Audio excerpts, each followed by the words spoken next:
Hello, everyone. Welcome to another GoDaddy Pro EMEA Meetup. Today is 29th November 2021, and we're having amazing guests today. And not one, as we usually have, but since the time is the festival time and festivities are around where people are supposed to be together, we have a panel tonight. So let's start with introducing our panelists for today. So today we have Mike. Hi, Mike. Nice to see you. Pleasure. Nice seeing you again. Hi, Abba. Nice to see you too. You look lovely and a bit warm, and I think you need a warm clothing today. It seems that it's kind of cold in London. It's freezing out there. We've got black ice. It's very cold. We've had snow. Oh my God, we're expecting one. David, welcome. Hey.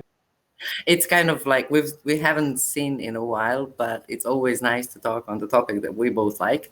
And in the end, we have Ivan. Hi, Ivan. Thank you for joining us today. For having me. It's really amazing, and I'm really happy to see that people are more and more joining. As you know, today we will be talking about blockchain technologies and how those will affect both professional and our personal lives.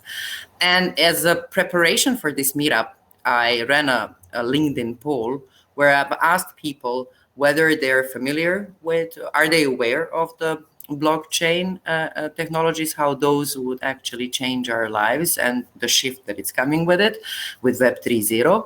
And 60% of people actually said that they're not aware of it. So a huge majority. So although blockchain exists as a term, and it has, I think there is millions of pages already been written about blockchain technologies and Web 3.0. I don't think that I don't think it's properly explained how it actually works. So as a part of my first question to all of you, which you can individually answer, I would like to ask you, what would be your definition of Web 3.0? And I would like to start with Ivan, because maybe Ivan, you can also use this opportunity to introduce yourself, what you do, so we can actually attend to the question just after that. Thank you. Well, my name is Ivan. I run a company called MVP Workshop.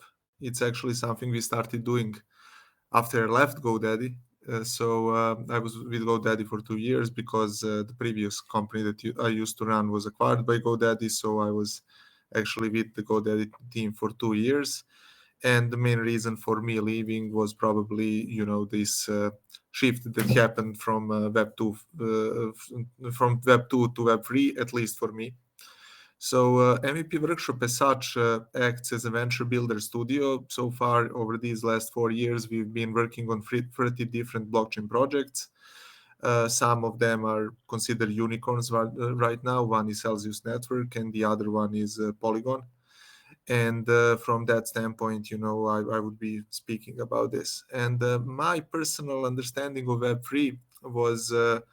As I mentioned, when I was leaving, GoDaddy, my main reason for this was that I thought that GoDaddy itself is going into more of this consolidation phase because the entire internet is going into the consolidation phase.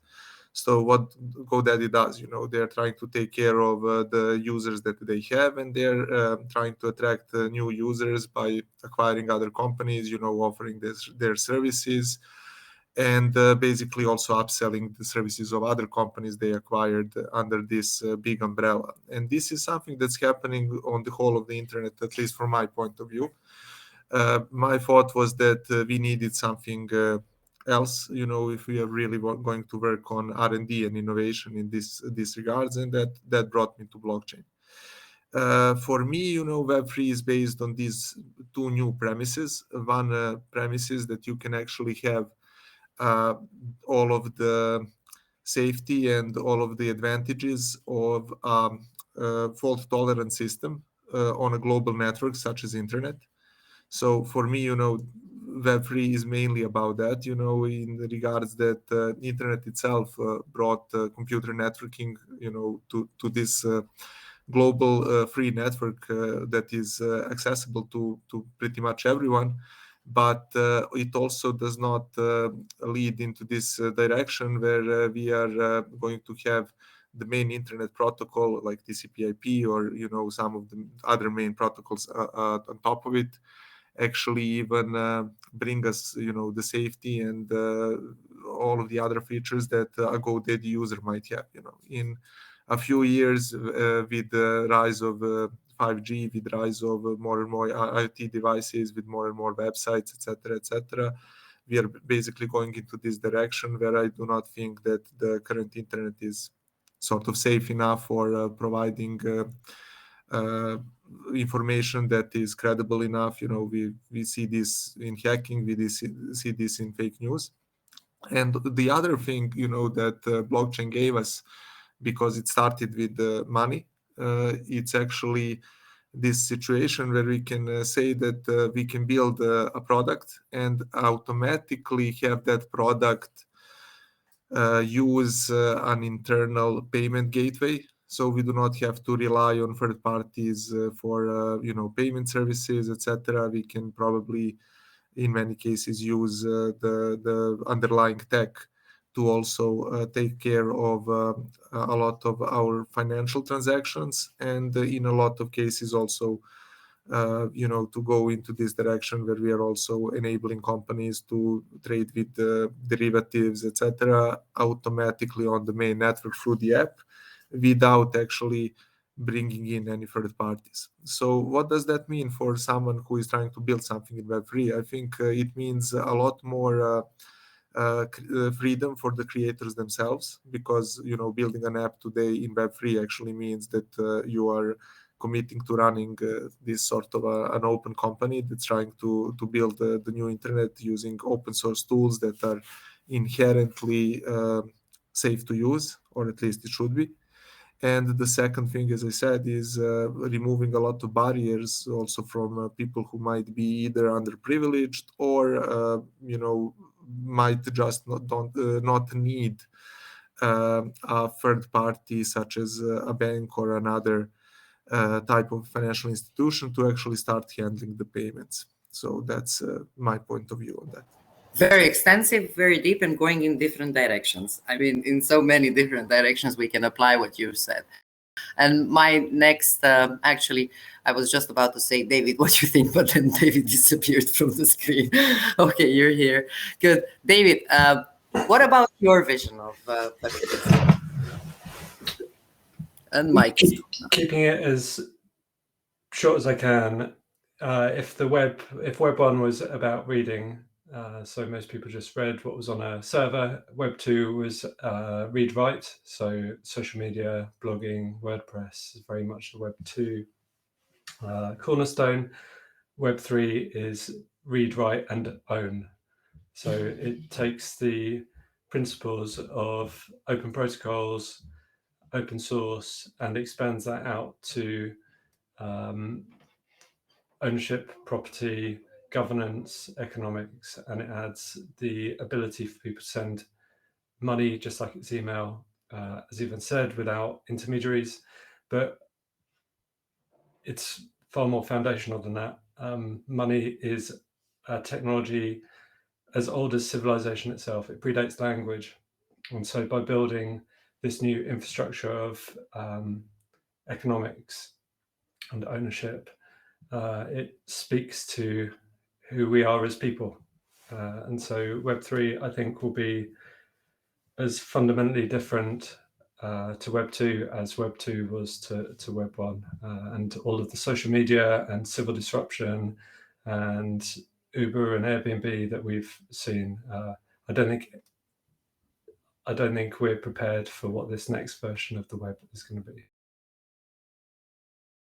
Thank you. Abba, what do you think from your perspective? It would be really nice if you can also introduce us where you work and what you do, but what would be your definition? Thanks, Maya. I work in tech research as well as writing about these topics and building solutions for businesses. So I run a firm called Non-Stop Business Support and Non-Stop News UK, and also work with other people, including MSP Media, where we actually do a lot of these solutions to try and find tech for good and AI for good, because there are so many opportunities as well as pitfalls. So part of what we do is sharing that knowledge and making it hopefully better and easier for other people in the future. But I think as David has said, Web 3.0 is about ownership, but it's also about innovation that is possible at a more granular level. So you don't have to be a big company with big budgets to benefit from Web 3.0 in the way that you needed to be more of in Web 2.0. And that's a big advantage. It's also about a new level of interaction and personalization. So Web 3.0 is, for those who are unfamiliar, and thanks, Maya, for the poll at the beginning.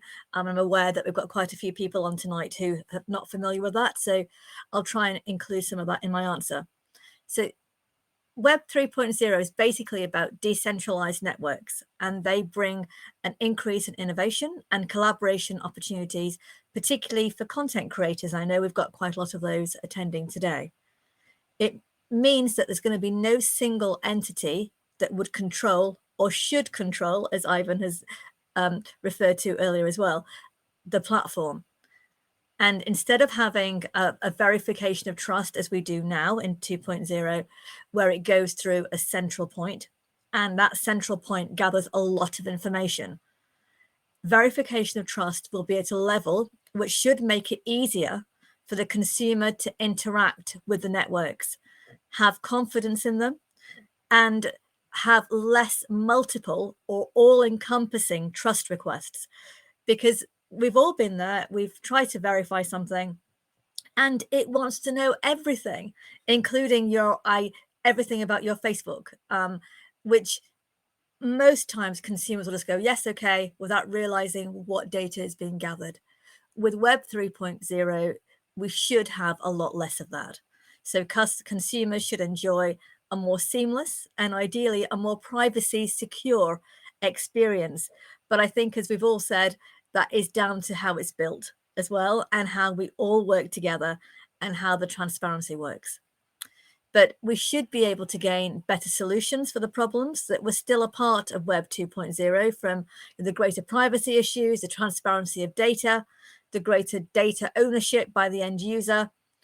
And generally, through blockchain technology, we should get more digital identity solutions. So it shouldn't be this one model fits all, where you have to go to a big provider to get that identification.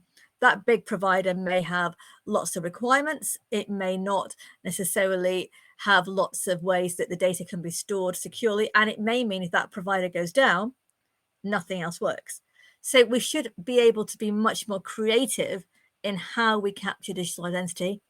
And it could be in a great way. But as David said, there's very few in mass population terms who don't work in tech, who are necessarily feeling comfortable or well informed about Web 3.0. And like any technology, particularly in today's world and tomorrow's world, we need to be part of it, and we need to understand it to shape how it is, to make sure we get the best benefits out of it for everybody, that it's inclusive, and that it actually does what it says.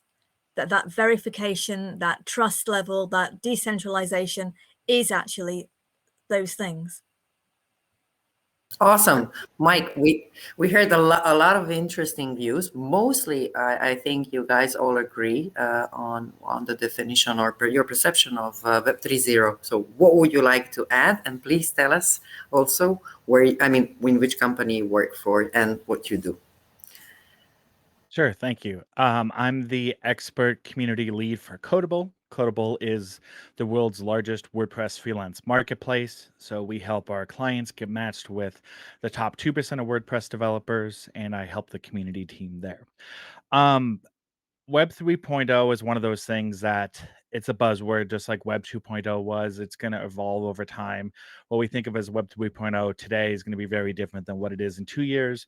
It also determines what technologies and what use cases kind of firm out from the concept at large. But for me, it boils down to kind of what everyone said, kind of trust and authenticity, to be able to have a virtually undeletable record of changes and access and things like that. And that's super important for things like GDPR and the right to be forgotten. Because right now, if you want to have your data removed, you have to put in a request, and then you just hope that the data provider deleted your data or anonymized it according to the laws, but you have no way to know if that actually happened. And a lot of us are freelance developers. So and let's say you have people on designers on your team, so you're the main data processor, but then you might have designers on your team or other developers. Those are sub data processors that I'm best betting most people don't have the legal agreement set up for their subcontractors, that they need to have. And it's something we deal with a lot at Codable because we have clients and experts all around the world. And when you need to be able to see who accessed what, is the data deleted, things like that, the blockchain is super useful for that, to be able to not have one entity or one place recording the record of truth, but more importantly, it just allows that data to be decentralized in a way so that when companies go out of business, because it happens all the time, we say have backups everywhere, but we don't think about transactional records, and we kind of just trust that, oh, there'll always be a PayPal if I need them, or whatever the case is. So that's what I find exciting, is being able to track who's accessed my data if I was a client, and if I wanted that data to be deleted, I can verify that it's been done through all the entities that I've shared it with. That's really nice. Thank you very much. Before we go to the next question, I just want to understand, many people actually find a correlation between the blockchain and the utmost trust. So if we speak about Web3 technologies, do we speak about the ultimate trust then? Anyone, whoever would like to answer. Well, I wouldn't call it like the ultimate trust, primarily because this is just a really safe and really good way of storing data, and all of the metadata around those transactions. So from that point of view, the data that enters it can still be false data or corrupt. I think we are going to go more into this direction, where we see Web3 as, in that regard, or blockchain in that regard, as a better way to be sure that the machines that are gathering the data are actually trustworthy. So, as I mentioned IoT at one point, in a lot of cases, but you still have people, who can collude or work together, to enter false data. You are not fixing that with blockchain. But if you suddenly trust 100 webcams to get some data, you can easily, remove the one sending a false video or not working anymore, etc., etc. So I think it's more of a situation where blockchain is an amazing support to any automation efforts, where we are actually removing people from the auditing process, because at some of these points, people are actually the part of the process that is, very slow.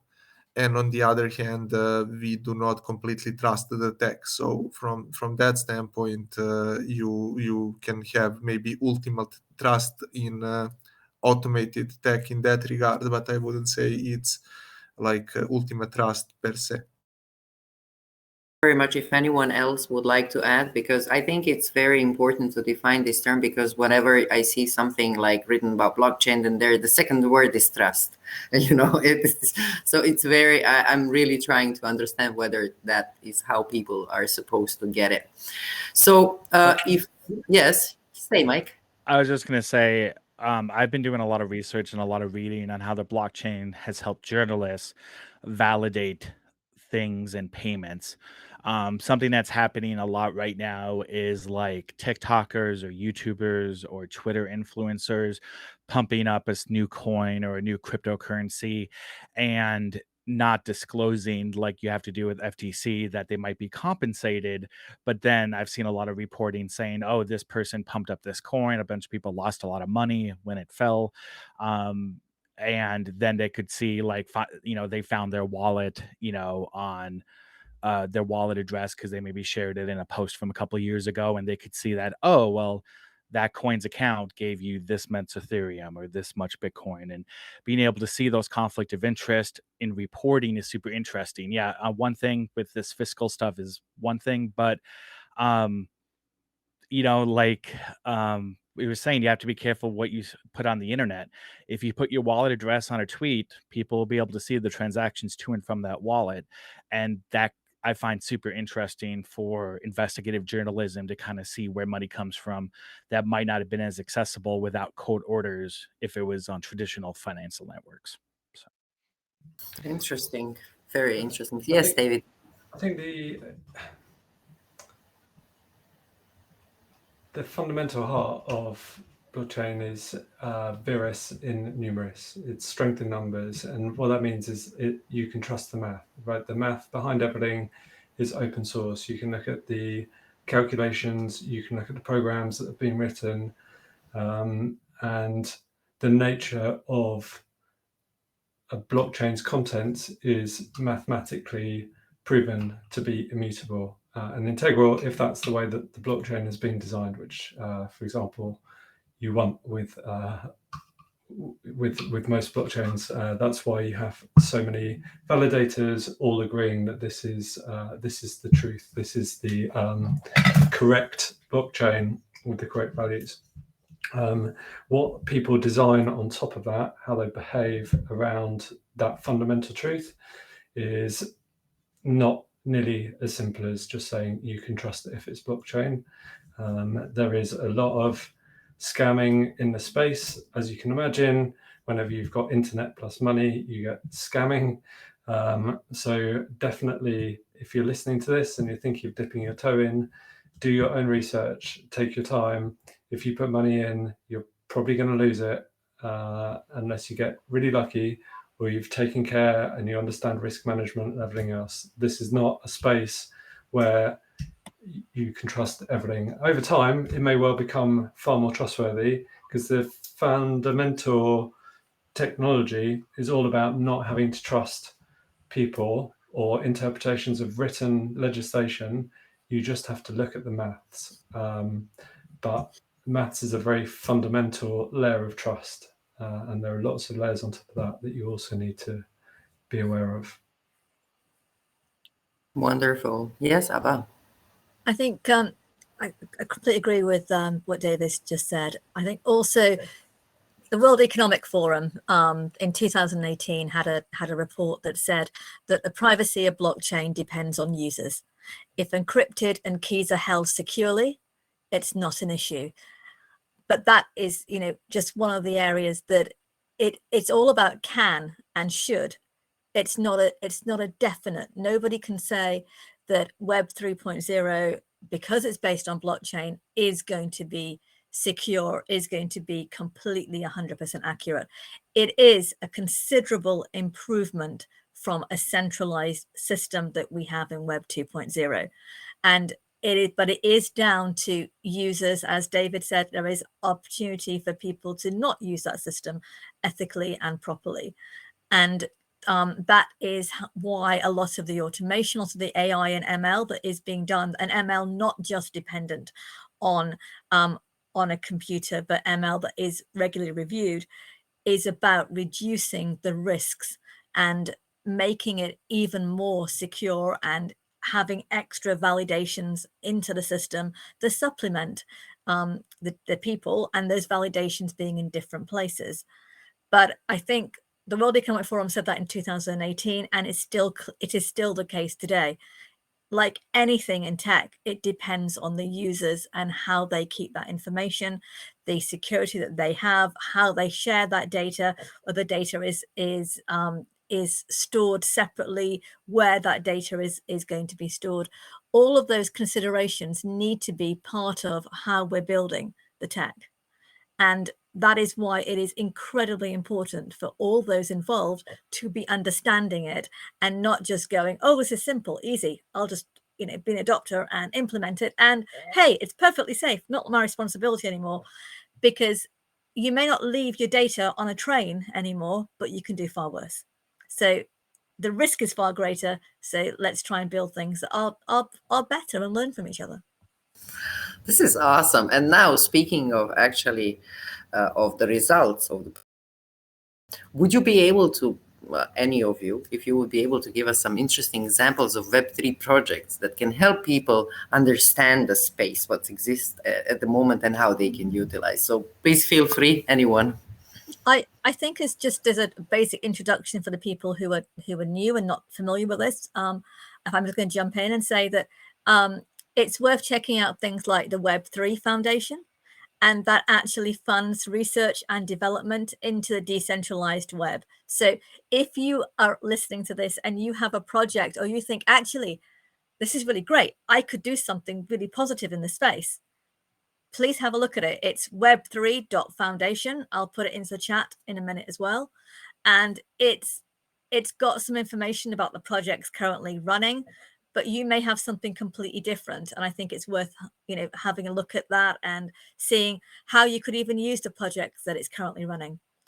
But with Web 3.0, computers will be able to gain a greater understanding and ability to process information, which is much more relevant and at greater speed.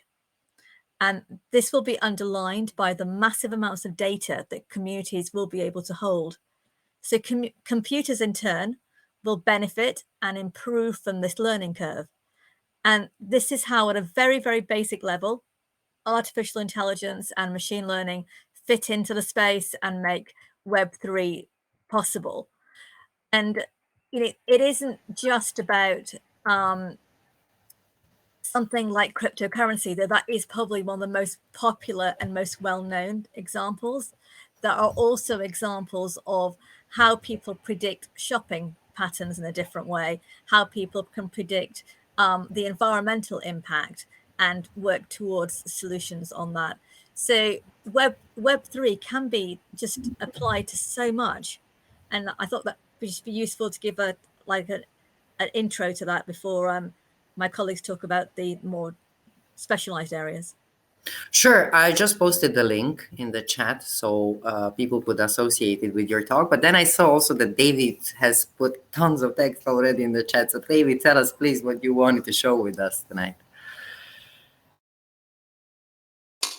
Sorry, I didn't mean to hijack. Just difficult to read out a Notion website address. What's a good, so you're asking about good examples of projects that will help people understand what's going on in this space. So let me give you an example of domain names. Okay, so when we register a domain name with GoDaddy, for example, GoDaddy is a licensed registrar authorized by ICANN, I believe. I'm not sure on the entire politics of it, but there's an organization called ICANN which globally manages domain names, decides which top-level domains are available and who can register them, all that kind of stuff. GoDaddy is one such very excellent provider of domain names. And currently, the way that a domain name works is that you log into GoDaddy, which is a centralized corporation. You have a control panel, and you set up your DNS records so that your domain name connects to your internet, to your website, your email, your Google Apps, all the usual jazz.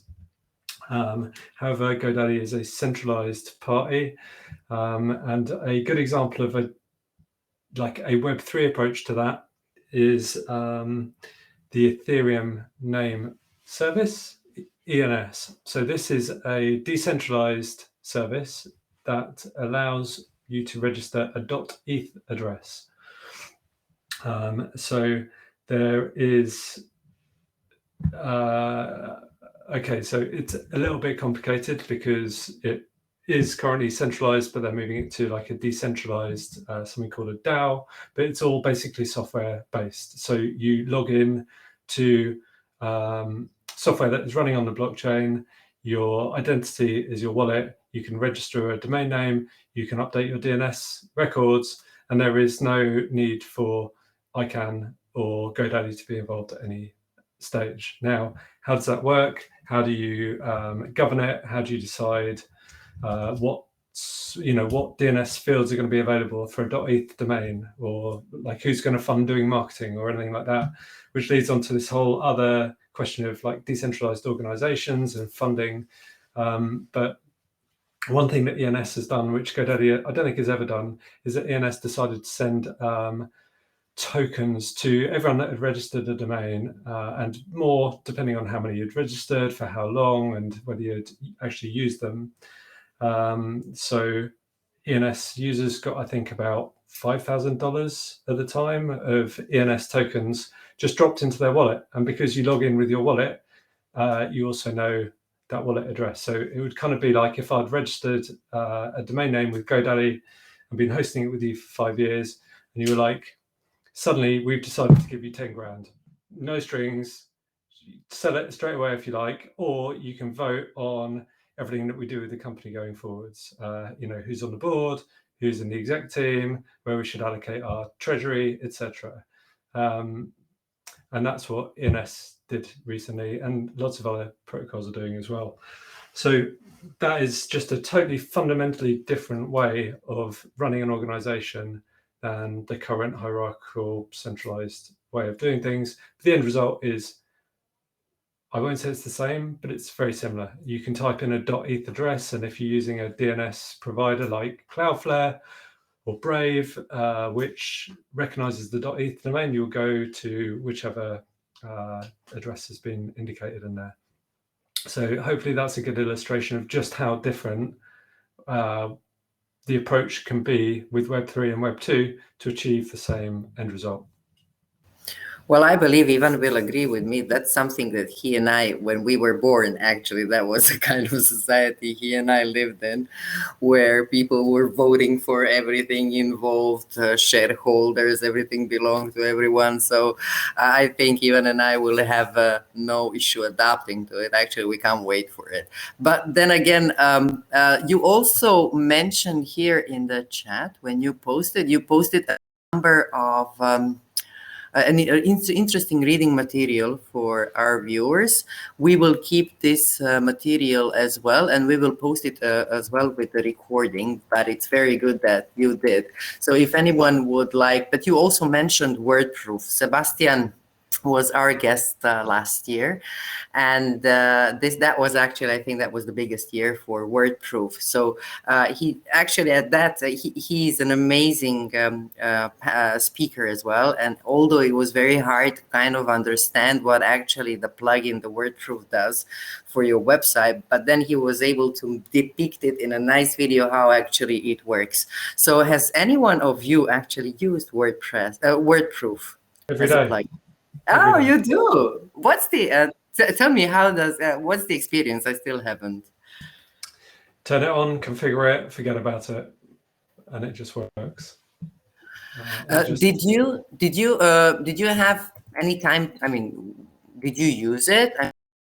That you had to use it? That you needed the proof of something, or? No, sadly, nothing I write is important enough for people to care about whether it's authentic or not. But I can prove that I did write it if I one day become influential enough that people care. No, that's not. I mean, I agree with you mostly, but I think that people actually really like what you're saying. I think you're very straight to the point, and you don't lose time over fear or anything. So I'm very happy that you are able to say that. But also, Mike put it in the chat as well. WordProof, Yacht, and Intellivision. Mike, tell us what are your actually Web3 projects that you would like to highlight?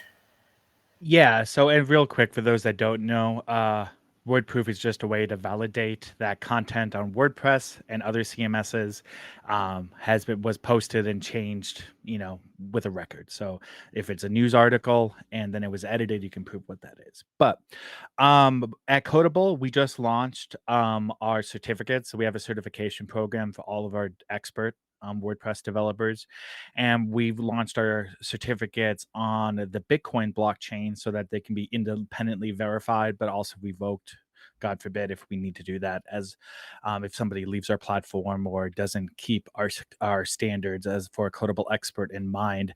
I posted a link to a sample certificate by one of our experts, so you can kind of see how that looks from a user perspective, but that is on the Bitcoin blockchain. So that's interesting. And that's something we launched 2 weeks ago. Intellivision, if you remember, is the old game console from the 80s and early 90s. They are relaunching a new version at the end of next month, and their game cartridges are actually on the blockchain as NFTs. So that because it's just a digital download, but if you sell it, you can sell the NFT and sell the rights to access the game. And this is just a fun, unique way that the blockchain can get used without relying on a third-party repository, and it allows you to gain the control of your digital content that you buy. So I could sell the NFT for this game to somebody and they could access the game and I would lose access to it versus just having to log in, share my passwords or some other convoluted network to do that. So I just think that's interesting. Tommy Tallarico is the CEO. He's been in the Guinness Book of World Records for composing more video games than anyone. So it's a cool way that he's using the blockchain with his team. And then I also posted Yats. Yats are kind of an emoji focused domain, but on the Ethereum blockchain. So I gave a sample link to one of my Yats, which lists all the hard rocks I've been at. But I could use that as a domain. I could use that with DNS. I can sell it as an NFT. And some Yats have been sold for millions or hundreds of thousands of dollars. Most aren't. Again, it's not an investment. I just play with it because I think it's fun. So those are some interesting projects that I thought I would share. And this is awesome, but the time is passing, so I really want to actually get. We also have question. Robert is very active within the question section. Let me tell you, David. So we're gonna be interesting topics as well. So let's get to the third question, what we agreed. So what are the primitives or definitions of DeFi, NFTs, DAOs? I mean, we read about those. I mean, I'm kind of like also in the crypto world trying to find my way around. But every now and then, like a couple of months back, maybe a year ago, first time I heard about NFT. And then there was nothing before, but then there came DAO and then DeFi. So tell us more. I mean, if anyone would like actually to explain those. Ivan, would you like to start perhaps? Well, fine. Yeah, I'll start actually with NFTs.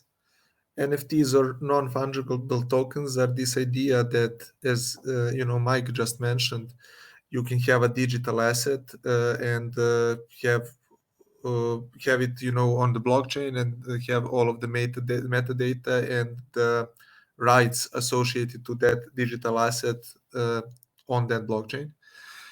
So the important part there is that it's actually an amazingly great tool for gaming. I think that the best use cases right now are probably in gaming. Recently, Steam actually said that they are not allowing NFT games on Steam because they do not want people to have secondary marketplaces where they can actually trade items between themselves outside of the Steam network or the producer of the game itself. But it's an amazingly powerful concept. So literally the next day you had Epic Games saying that they want to embrace all NFTs in games just because of that. So there are a number of games that are doing this. Most of them are still slow and ugly. Probably the most popular one is Axis Against Infinity. We also have been friends with some people who have been building something similar called Comet. I'll send the links over there if someone wants to play around it for a bit. The idea is that basically, like if you would play something like League of Legends or whatever, you could actually own the character. You could sub-rent it to other players. You could, have actual ownership over that character, and no one could use it for whatever reason except for you. And you can, as I mentioned, transfer ownership of it. The reason why you probably heard about NFTs recently is a reason that I don't like that much. and it's the fact that the most common use, for NFTs right now is probably collectibles as such. So you can say that right now NFTs are mostly used not for your gaming or for your supply chain, etc., where the majority of really cool use cases are happening, but they are primarily used, basically as collectibles or as post stamps for people who want to collect them and or need them to be a part of like a closed organization of some sort that requires some sort of a membership.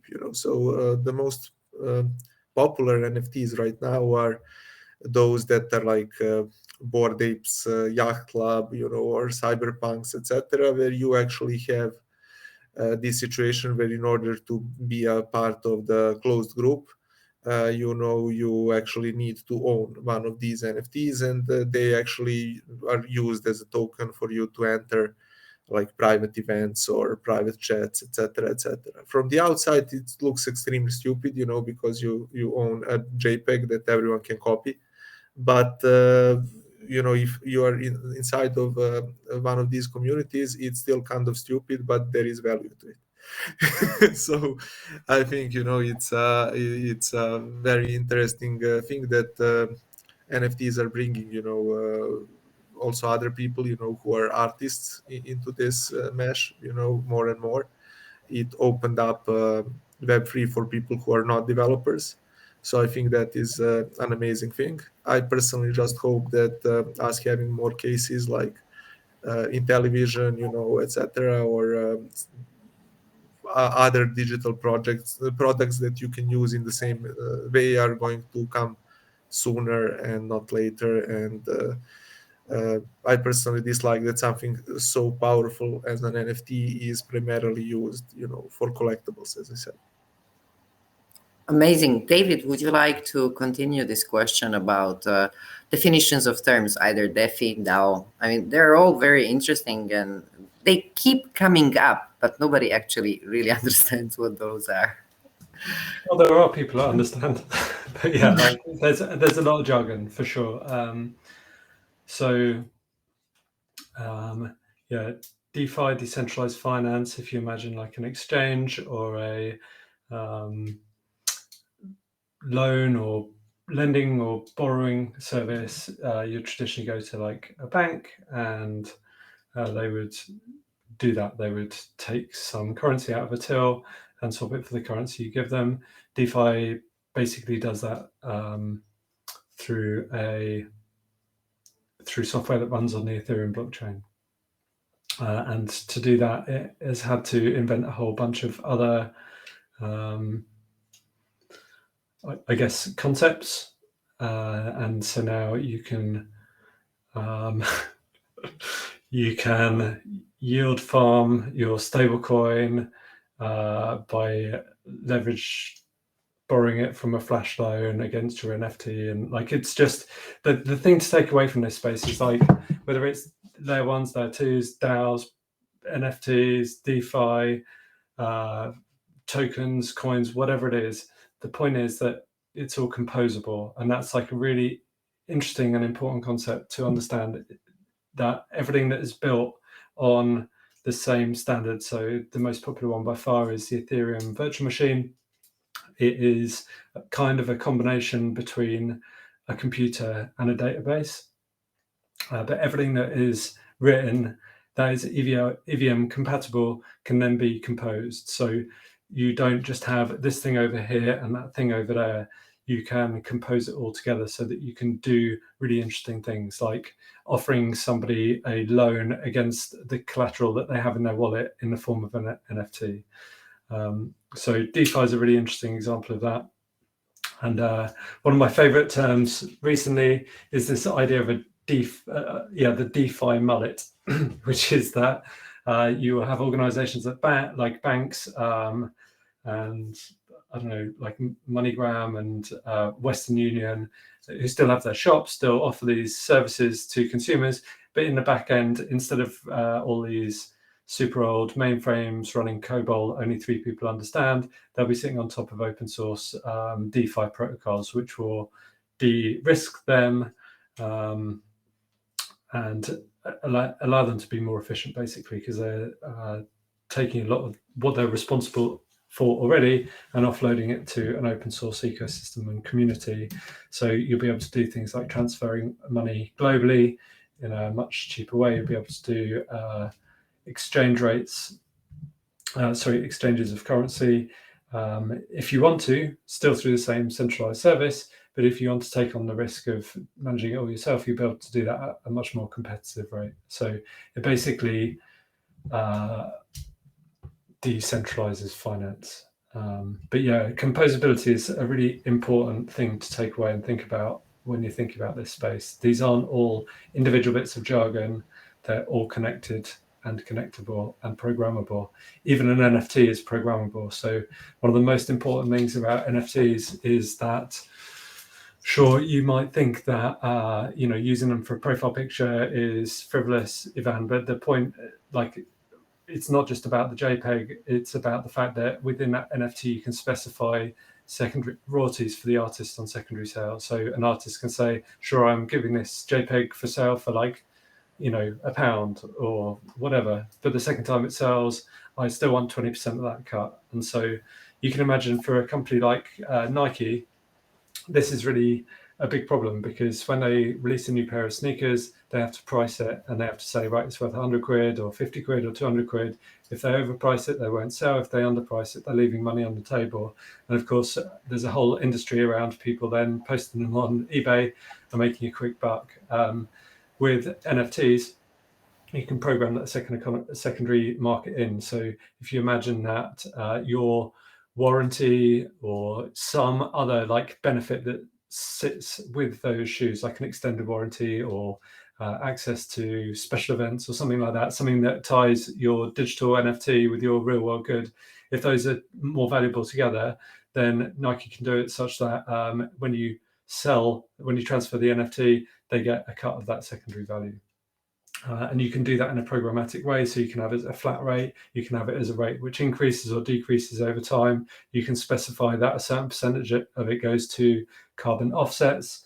You can do further things programmatically with the NFT. So the image that the NFT displays could change over time. So it could be like a generative art piece. It could also be generative depending on which wallet it's in or which other NFTs are there. And there's a whole bunch of just really cool creative stuff that you can do. If you the Power Rangers analogy is a good one. So if you collected, I don't know how many Power Rangers there were, 5 or 6 or whatever, but if you collect all of them in the same wallet, then it unlocks access to another NFT or something else in the game entirely.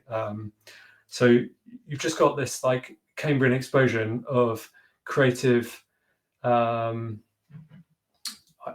creative material medium backed up by this brand new economic way of artists and creators funding themselves and providing sustainable income for themselves. And so I think what you're going to see over the next few years is this massive swathe of creators leaving their jobs and working on their own projects, because suddenly they can access that the money that they need. Screw Patreon and their 50% take, screw YouTube and their 50% take, screw bloody Facebook and their 100% take, same with Google. It's just not fair. And so you're going to find these creators doing this stuff, building their own communities, working on their own artwork. It's going to be unconstrained by the contract that they're working on or who pays their bills. And they're going to do some absolutely incredible stuff. And of course, I know I've got verbal, but all of this stuff, because it's composable, you can just play a part. So there are projects like Loot where it's literally just a list of stuff that you can have in a game, and they're relying on other people within this open composable computing ecosystem to build the game mechanics around it. And so you're just going to see this insane level of collaboration, cooperation, community, creativity, funding. I can't wait. It literally just, you can tell, it gets me quite excited. Interesting. Now, I haven't been thinking about playing any games for maybe a year, but now we've been mentioning so many times games that I'm thinking now, just after I finish this, I'm going to reinstall the Assassin's Creed. Okay, I am thinking now, I think I need to go into this direction. So since the time is passing, and there is a number of questions also from our viewers, Abba also posted the BAT, the Basic Attention Token. I just want to mention that when I heard about it, it was 3 years ago when David was talking at WordCamp London, I believe. And that was the first time that I even heard about it, and maybe even the first time that I really understood how those platforms could be incorporated in actually their daily activities and how to monetize on them, right, and get the ownership and trust and whatever. So Abba, thank you very much for posting that in the chat. And let me just check if there are. All right, Mike, would you like to add something, or we move to another question? Good.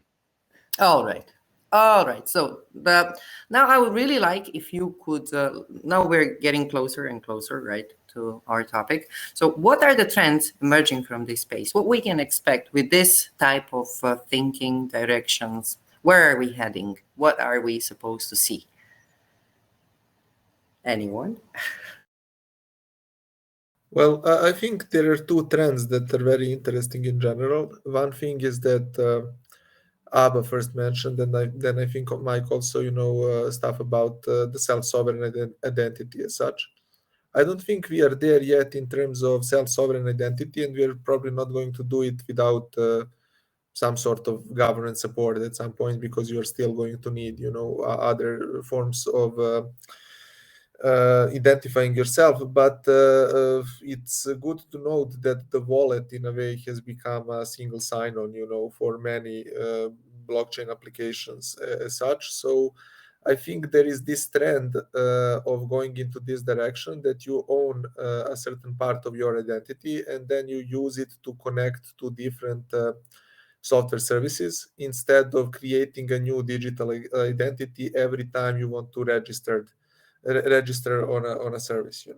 Right now I think I have like 5 identities on GoDaddy alone, with my current with the login that I created today to join this call. So I think there is this trend that is going in the opposite direction, and that is pretty much that you actually have one login for everything, and it's actually yours. The second thing is that I think we have more and more automation without human third-party audits, which is an amazingly, powerful thing for you to automate something using either AI, machine learning, or whatever. So from that standpoint, I think that is also something that is currently happening very much. David, Abba, Mike, how do you guys see the future built on emerging of blockchain technologies? I think what's going to be a side effect of all this, and I think it's where we're going to see a lot of government oversight, is related to the environmental impact of the blockchain. The blockchain in general isn't necessarily detrimental to the environment, but mining in itself can be, especially at scale. And that's where people are trying to like get it from the fiscal or the money, to get rich quick scheme type stuff. But at the end of the day, it still takes power, right? To to write to the blockchain and to have the network. So that does have an environmental impact. So I think there's already some projects out there and some coins that are like doing kind of like what some hosts do, which is buy carbon credits to offset that. But I do think the more prevalent this gets, the more we're going to start to see some regulation around offsets, because a lot of the main countries are committed to reducing their emissions at a whole, and a lot of their citizens are doing contributing to that when they're doing the blockchain, and it's at a higher level than if you were just like putting up a website because of just the way the technology works. So I think that's going to be something that's going to push regulation first, I think, is climate, and then fiscal regulation, I think, will come second. But that's just my opinion. So basically, in order to solve the problem, each blockchain company or users, we should all have solar panels, right? That powering the production and powering the usage. So, I mean, Christopher actually asked the question, which he just removed, how this climate, in your opinion, do you think that... He didn't remove it, it's just unanswered because I was typing some answers.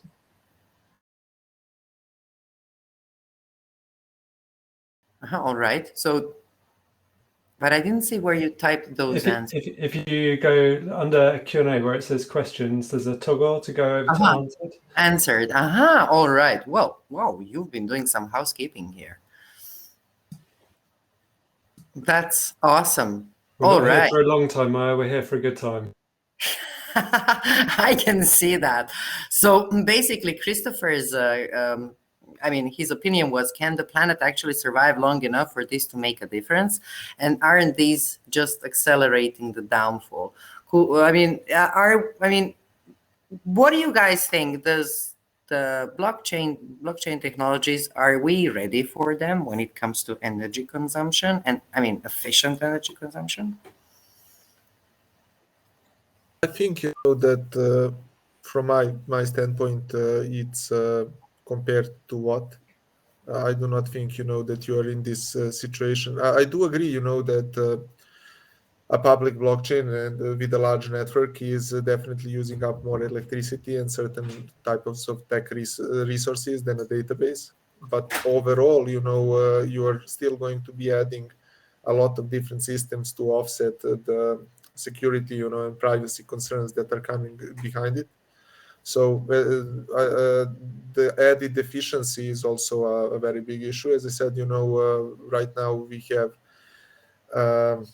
everyone here probably has hundreds of digital identities, across the internet that could become one digital identity. All of these things where you are acting actually more efficient, or when you are reducing administrative waste, in different ways, are also helping the issue. So I think it's very hard to just put it on a scale or to say that blockchain is actually tilting the needle in the wrong direction in that regard.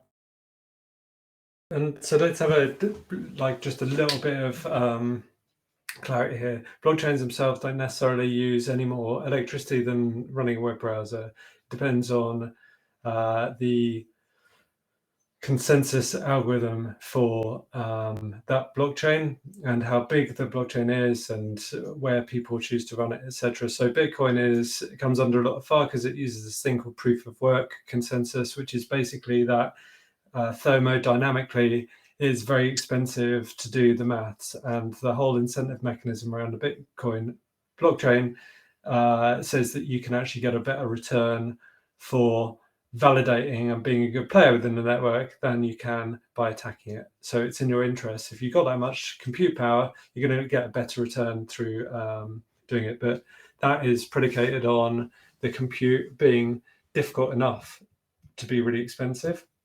There are other blockchains out there, so that's called proof of work. There are other consensus algorithms as well.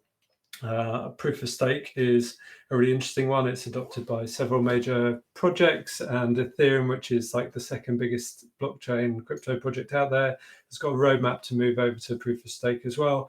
Proof of stake does not require proof of work and is far, far lighter in terms of energy usage. Yeah, I would definitely agree with compared to what you just have to look at some of the cyber security risks, like the Chinese government allegedly hacked the whole officer personnel database for the US government. That is like, what cost is that? Like if we had decentralized identity and that kind of mass Equifax style data breach, which seems to be happening every other month, like what cost do you assign to that? There's also some more practical stuff as well, which is that you can see Bitcoin and proof of work cryptocurrencies as like storage of energy, so they can make otherwise uneconomic renewable projects economic because it's a lot easier to transfer Bitcoin than it is to transfer energy. You have to build the infrastructure, etc.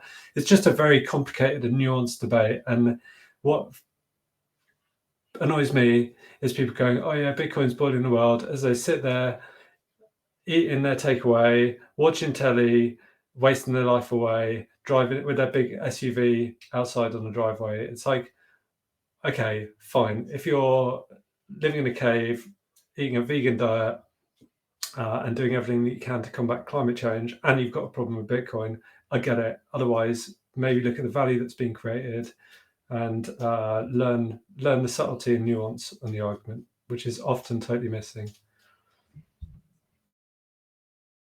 Cool. At the same time, I saw that you answered Christopher's question that was, what stocks should we buy? And you just said NGMI, right? How do you read this, NGMI? Make it. It's like I think Christopher was asking like a silly question. I was giving him a silly answer. But Christopher, if that was a serious question, I will give you a serious answer. And there are a number of ways that you can invest in the cryptocurrency market without having to be exposed to the fundamental coins. So you can buy stocks in companies like Nvidia.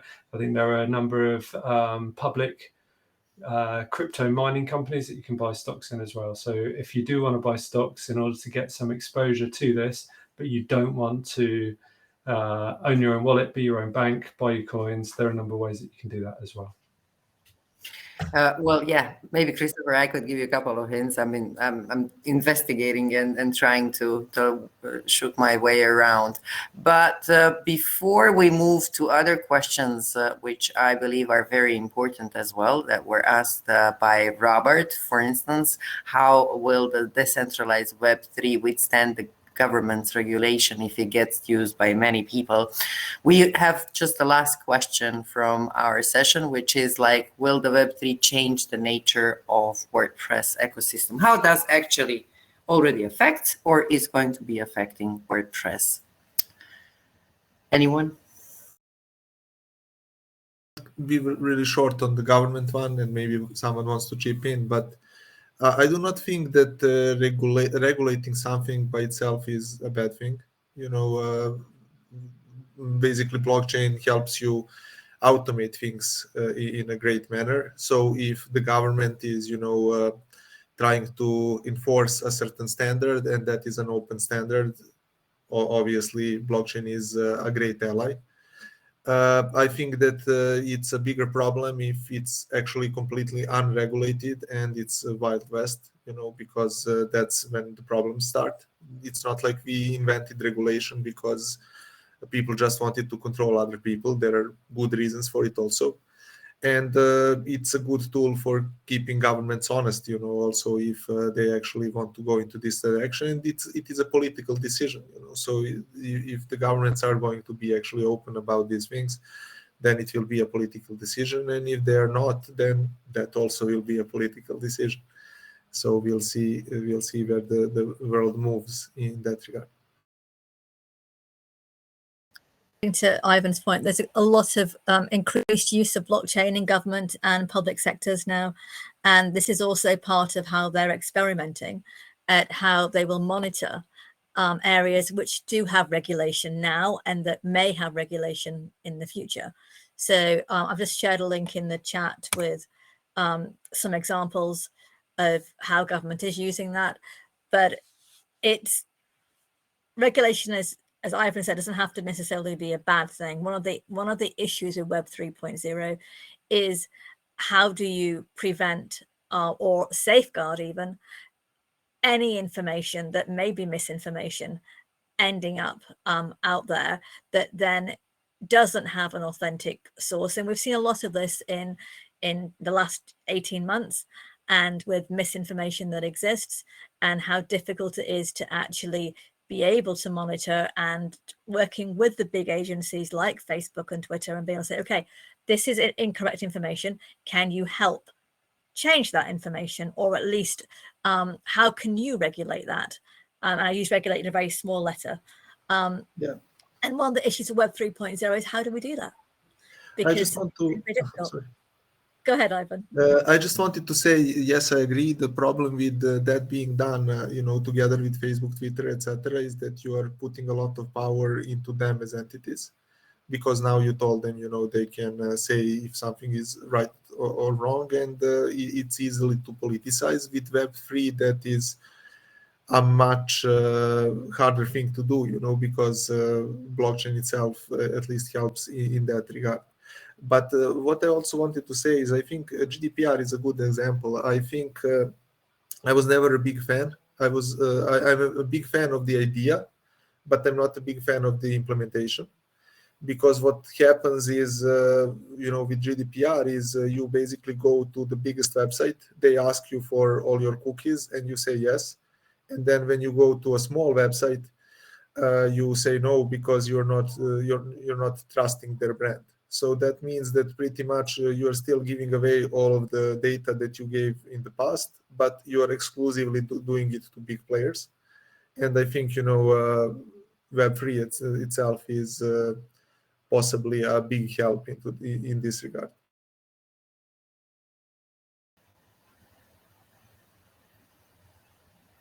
It boils down to trust, right? Like, let's look at HTTPS. The people are trusting free SSLs now, when 10 years ago, that wasn't the case. You had to pay for an SSL and go through a verification process. Now there is a difference between the Let's Encrypt SSL and some of the extended verification SSLs and things like that, and how browser reads them. But it takes time for that to get there. When Let's Encrypt started, it wasn't recognized in a lot of browsers, and then it started getting more and more adopted, and then it became the standard, and now it's free at most every hosting company out there.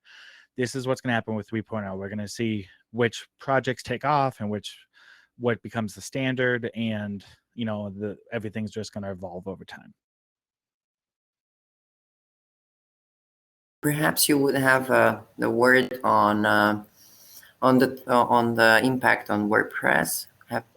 I'll try and keep it short. I think it's inevitable. The web just evolves, it moves on, and I don't think anyone would want WordPress to stay the same forever because people would stop using it.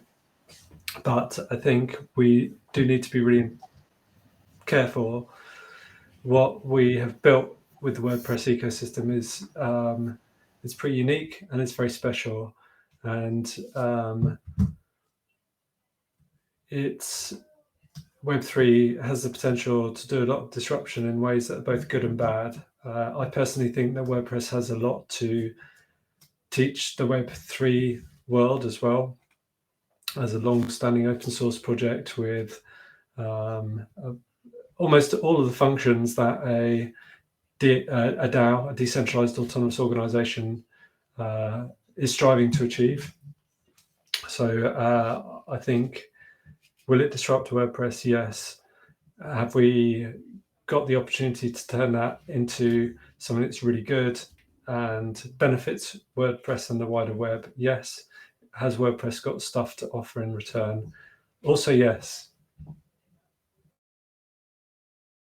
This is very interesting what you said, but I also wanted to ask you about resources. I mean, in sense of people. Do you think there's enough people who are able to contribute to blockchain at the moment? Or would you think that Web2 developers would just switch to Web3 developers? Definitely a risk of that short term. But developers going to develop, right? They're going to learn new stuff. There's a lot of Web3 tech which is shared. JavaScript, for example. Yeah, I mean, that's why WordPress needs to move with the times, because otherwise we'll lose the best talent and the project will be poorer because of it. I think that's an issue with any open source project. Look at PHP. I mean, for years, the bulk majority of PHP was done by one contributor. and that contributor is now stepping down, and they had to they made a foundation and everything, and it's good for the PHP. It's good for PHP in general. But like, if you look at the majority of commits done in any large scale open source project, I don't care if it's Drupal, WordPress, JavaScript, PHP, it's a relatively small club. And there's two reasons for that. Some of it's gatekeeping. Some of it is people just feel intimidated. They don't know how to contribute or where to start. You know, you can go to make.wordpress.org and, you know, join a team there. But at the end of the day, there's always going to be developers that are going to push the web to make it better. And I think it's going to make it more, Web3 is going to make it interesting for people that are not used to the status quo, thinking out of the box. And I think that's going to be good for WordPress overall. And we just have to make sure we do our job and we're welcoming and encouraging new contributors, regardless if they're coders, marketers, writers, whatever the case may be. So it's not the same club year after year, and then people die off because they feel like they're doing too much work as a volunteer. Since we already passed an hour, 1 hour event, and I'm sure there are people who are hungry and who want to do other stuff in their life other than listening to us. My last question to you actually would be, is there, for each of you, is there any like material, like other than what we have shared here, for those who are willing to get to know more about how to get involved, for developers, designers, you know, how to get more about blockchain? Is there any consolidated like a newsletter that they can apply for, or something? If you can just give us these hints so people would be able to understand if they can get some job in the industry. The conference CloudFest and their sister conference NamesCon always has a lot of stuff on domains and blockchain. If you're interested in the domain DNS space, they have some lots of free content on their websites. So I've just IBM do a blockchain newsletter. It's really good, and as teams are using the technology, we do look at that a lot, and look at how they're using it, what they've developed. And there are some courses that IBM do that are free as well, and they have a regular podcast on this topic. all right.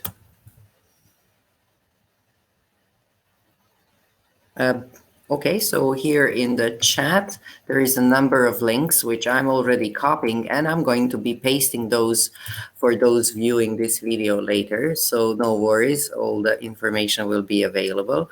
There is a number of questions that we didn't get to, most of them related to the ethics of internet. But if we start the discussion of ethics on internet, I don't think we will ever finish this serial. And I'm sure you're going to stay here for at least 3 months sitting with me here, actually debating whose truth is more accurate.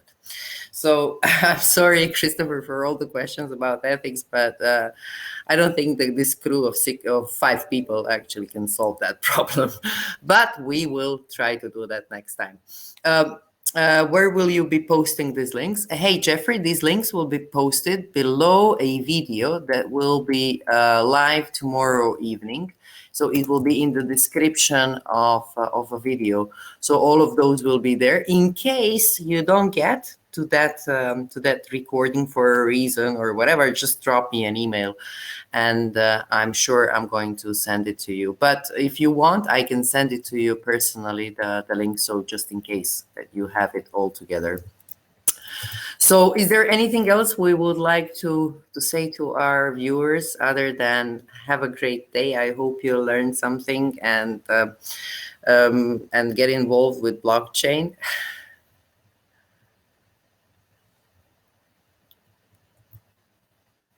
One thing I would say is, there are still very few people working in Web3. So if you want to apply for a job, you can always check out any of these companies. I think pretty much all blockchain companies are constantly hiring.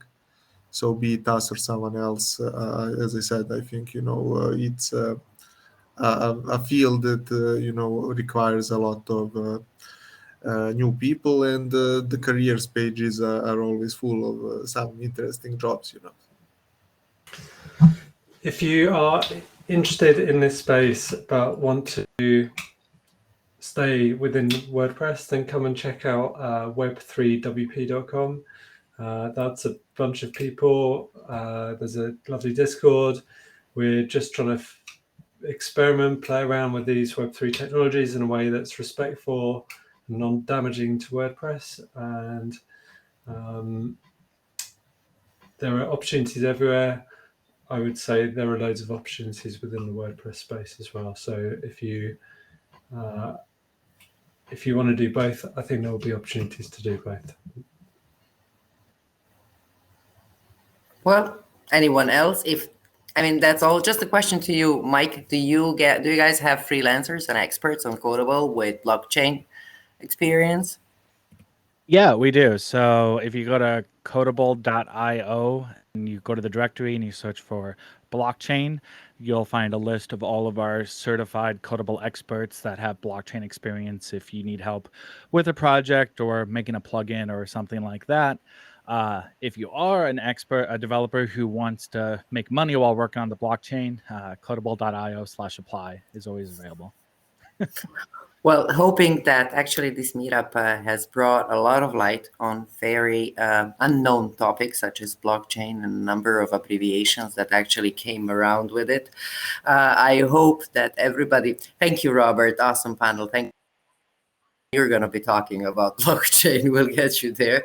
So I would really, the aim when we created this panel is for people to understand more about blockchain, more about the shift, get themselves acquainted with certain terminology, understand what's going on, see the trends, help them actually, especially for those building their own businesses, private solopreneurs, small or medium enterprises, So I hope that we were able to at least identify people in community who are already deep into blockchain and who are able to advise, such as yourself. And thank you very much for joining us today and spending time sharing the knowledge. But also at the same time, I think we opened a number of topics that we would be able to talk. I'm sure just before Christmas, I'm sure we would be finishing everything and probably having our own declaration. So without further ado, I will say goodbye to everyone. And I'm very happy that you were part of this event. Should you find our events interesting, please join us. Next week, we're going to be talking about content monetization. And it will also cover this part of Web3 technologies as well, where we will be talking about owning and how actually you bank on the owned content as well. So it will be very interesting. Join us next Monday as well. There is a number of people who are putting hearts and sending you awesome panel. Thank you for all the insights. Thank you, everyone. Great stuff presented. Lots of new information. Looking forward. Thanks for all. Wow. For next week, you should check our web monetization tool launcher. Hit me up. Sure, I will send you the link. We will have next week. We have then maybe from Big Orange Heart. We have Devinder from WP Weekly, and we have Andrea Radoev, a very interesting person. You will see him, who is a WordPress tech specialist, but at the same time he is also a gamer. So he understands how the gaming industry works, and he has his own game that he has created that both blind people and regular people can play. So he's kind of like contributing on his own from his personal level. So I'm sure that the talk will be very interesting when it comes to this type of content monetization. Everyone, it's still coming. Thanks for coming. Thanks, everyone. Look, I think I'm going to keep this room open, and then print copy paste all of these thank yous and then send it to you in a note. But I really appreciated your being today. That was an awesome session. Thank you so much, guys. I learned a lot with this. Thank you very much, and I wish you all the best. If we don't see each other before, but then since December is already around the corner, I wish you a Merry Christmas and a Happy New Year.